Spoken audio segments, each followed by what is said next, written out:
I want to turn to TikTok, which is offline, as we've been discussing this morning. The president-elect says he's going to save it. His national security advisor told me they're looking at a sale or even allowing China to still own it, but finding some firewall to protect Americans' data.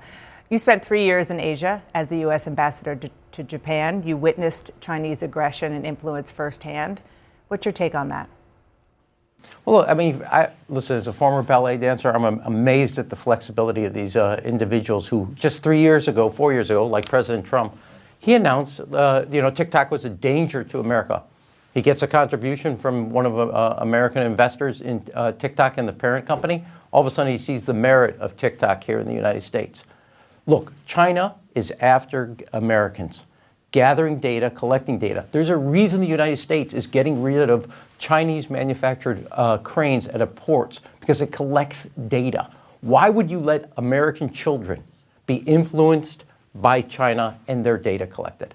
If it was good back 4 years ago, which is a bipartisan Congress a few years after that decided consciously to ban China from using TikTok and collecting that data, it's good now.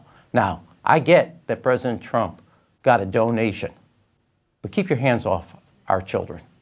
It's that simple. Well, it's either we protect our children or we allow China to have access to that information. And a contribution from a donor should not change your principles. So how do you explain? I know. Listen, in Washington, I've been there long enough.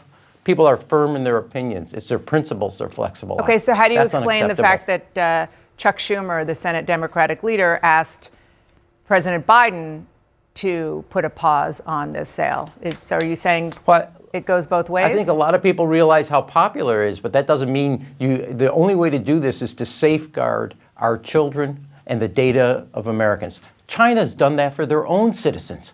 What are we, a bunch of chumps? We should protect the data on Americans from Chinese Communist Party manipulation, and most specifically, our children from Chinese propaganda. It's either a principle you're going to hold or you're going to be it's one up for sale. And my view is, China, keep your hands off our children and their future. That's simple, no matter what donation you take.